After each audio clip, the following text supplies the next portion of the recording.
एक बार स्वर्ग लोक में सबसे बड़ा कौन के प्रश्न पर 9 ग्रहों में वाद विवाद हो गया। विवाद इतना बढ़ा कि परस्पर भयंकर युद्ध की स्थिति बन गई।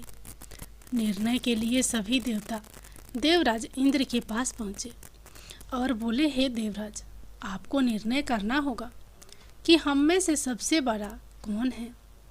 देवताओं का प्रश्न सुनकर देवराज इंद्र उलझन में पड़ गए।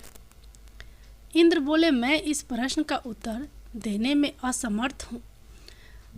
हम सभी पृथ्वी लोक में उज्जैनी नगरी में राजा विक्रमादित्य के पास चलते हैं। देवराज इंद्र सहित सभी ग्रह यानी देवता उज्जैनी नगरी पहुँचे। महल में पहुंचकर जब देवताओं ने उनसे अपना प्रश्न पूछा तो राजा विक्रमादित्य भी कुछ देर के लिए परेशान हो उठे, क्योंकि सभी देवता अपनी अपनी शक्तियों के कारण महान थे। किसी को भी छोटा या बड़ा कह देने से उनके क्रोध के प्रकोप से भयंकर हानि पहुंच सकती थी। अचानक राजा विक्रमादित्य को एक उपाय सूझा और उन्होंने विभिन्न धातुओं स्वर्ण, रजत, चांदी, कंसा, तांबा, सीसा, रंगा, जस्ता, अभ्रक व लोहे के 9 आसन बनवाए। धातुओं के गुणों के अनुसार सभी आसनों को एक दूसरे के पीछे रखवाकर उन्होंने देवताओं को अपने अपने सिंहासन पर बैठने को कहा। देवताओं को बैठने के बाद राजा विक्रमादित्य ने कहा, आपका निर्णय तो स्वयं हो गया। जो सबसे पहले सिंहासन पर विराजमान है वही सबसे बड़ा है। राजा विक्रमादित्य के निर्णय को सुनकर शनि देवता ने सबसे पीछे आसन पर बैठने के कारण अपने को छोटा जानकर क्रोधित होकर कहा, राजा विक्रमादित्य, तुमने मुझे सबसे पीछे बैठाकर मेरा अपमान किया है। तुम मेरी शक्तियों से परिचित नहीं हो। मैं तुम्हारा सर्वनाश कर दूंगा।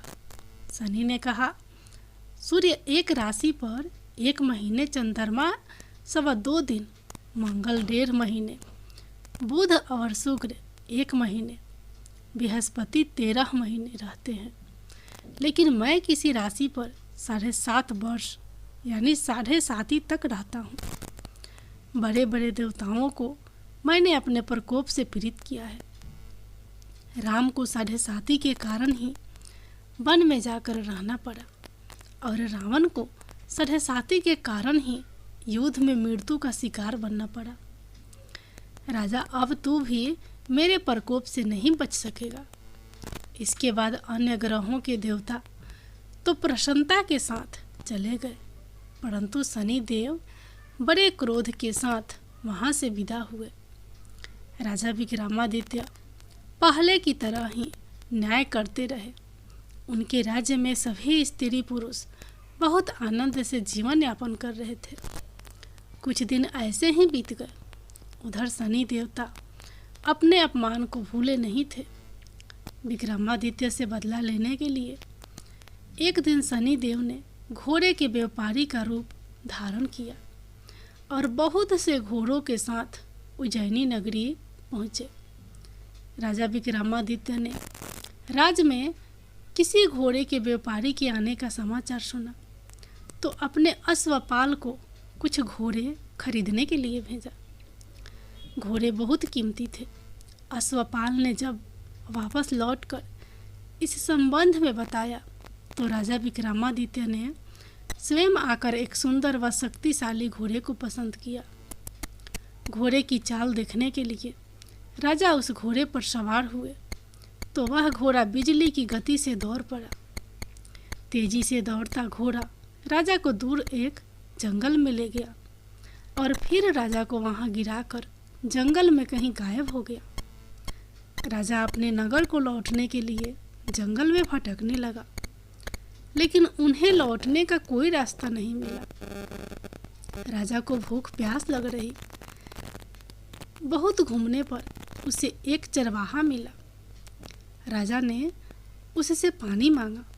पानी पीकर राजा ने उस चरवाहे को अपनी अंगूठी दे दी। फिर उससे रास्ता पूछकर वह जंगल से निकलकर पास के नगर में पहुंचा। राजा ने एक सेठ की दुकान पर बैठकर कुछ देर आराम किया। उस सेठ ने राजा से बातचीत की तो राजा ने उसे बताया कि मैं उज्जैनी नगरी से आया हूँ। राजा के कुछ देर दुकान पर बैठने से सेठ जी की बहुत बिक्री हुई। सेठ ने राजा को बहुत भाग्यवान समझा और खुश होकर उसे अपने घर भोजन के लिए ले गया। सेठ के घर में सोने का एक हार खूंटी पर लटका हुआ था। राजा को उस कमरे में छोड़कर सेठ कुछ देर के लिए बाहर गया। तभी एक आश्चर्यजनक घटना घटी। राजा के देखते देखते सोने के उस हार को खूंटी निकल गई। सेठ ने कमरे में लौटकर हार को गायब देखा तो चोरी का संदेह राजा पर ही किया, क्योंकि उस कमरे में राजा ही अकेले बैठा था। सेठ ने अपने नौकरों से कहा कि इस परदेसी को रस्सियों से बांधकर नगर के राजा के पास ले चलो। राजा ने विक्रमादित्य से हार के बारे में पूछा तो उसने बताया कि उसके देखते ही देखते खूंटी ने हार को निगल लिया था। इस पर राजा ने क्रोधित होकर चोरी करने के अपराध में विक्रमादित्य के हाथ पांव काटने का आदेश दे दिया। राजा विक्रमादित्य के हाथ पांव काटकर उस नगर की सड़क पर छोड़ दिया गया। कुछ दिन बाद एक तेली उसे उठाकर अपने घर ले गया और उसे अपने कोल्हू पर बैठा दिया। राजा आवाज देकर बैलों को हाँकता रहता। इस तरह तेली का बैल चलता रहा और राजा को भोजन मिलता रहा। शनि के प्रकोप की 7.5 पूरी होने पर वर्षा ऋतु प्रारंभ हुई।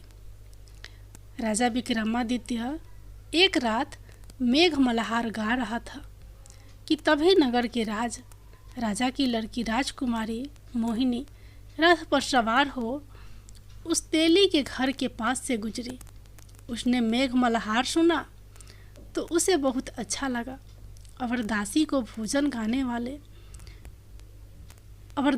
भेजकर गाने वाले को बुला लाने को कहा। दासी ने लौटकर राजकुमारी को अपंग राजा के बारे में सब कुछ बता दिया। राजकुमारी उसके मेघ मल्हार से बहुत मोहित हुई, अतः उसने सब कुछ जानकर भी अपंग राजा से विवाह करने का निर्णय ले लिया।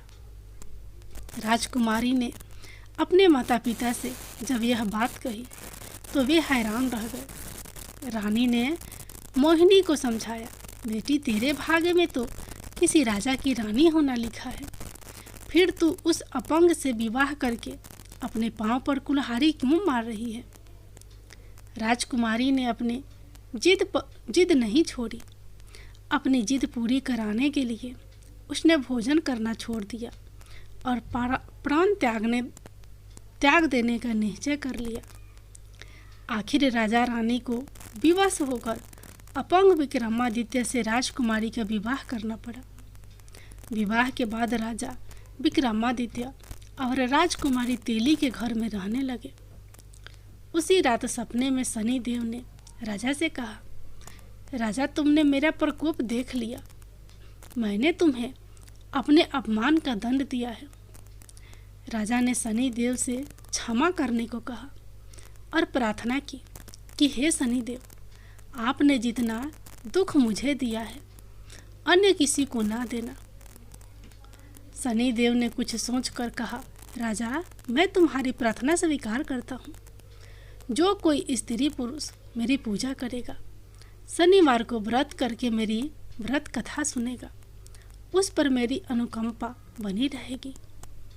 प्रातःकाल राजा विक्रमादित्य की नींद खुली तो अपने हाथ पांव देखकर राजा को बहुत खुशी हुई। उसने मन ही मन शनिदेव को प्रणाम किया। राजकुमारी भी राजा के हाथ पांव सही सलामत देखकर आश्चर्य में डूब गई। तब राजा विक्रमादित्य ने अपना परिचय देते हुए शनिदेव के प्रकोप की सारी कहानी सुनाई। सेठ को जब इस बात का पता चला तो दौड़ता हुआ तेली के घर पहुंचा और राजा के चरणों में गिरकर क्षमा मांगने लगा। राजा ने उसे क्षमा कर दिया, क्योंकि यह सब तो शनिदेव के प्रकोप के कारण हुआ था। सेठ राजा को अपने घर ले गया और उसे भोजन कराया। भोजन करते समय वहाँ एक आश्चर्यजनक घटना घटी। सब के देखते देखते उस खूंटी ने हार उगल दिया। सेठ जी ने अपनी बेटी का विवाह भी राजा के साथ कर दिया और बहुत से स्वर्ण आभूषण धन आदि देकर राजा को विदा किया। राजा विक्रमादित्य राजकुमारी मोहिनी और सेठ की बेटी के साथ उज्जैनी पहुँचे तो नगर वासियों ने हर्ष के साथ उनका स्वागत किया। अगले दिन राजा विक्रमादित्य ने पूरे राज्य में घोषणा कराई कि शनिदेव सब देवों में सर्वश्रेष्ठ हैं। प्रत्येक स्त्री पुरुष शनिवार को उनका व्रत करे और व्रत कथा अवश्य सुने। राजा विक्रमादित्य की घोषणा से शनिदेव बहुत प्रसन्न हुए। शनिवार का व्रत करने और व्रत कथा सुनने के कारण सभी लोगों की मनोकामनाएं पूरी हुई। शनिदेव की अनुकंपा से पूरी होने लगी। सभी लोग आनंद पूर्वक रहने लगे। शनिदेव भगवान की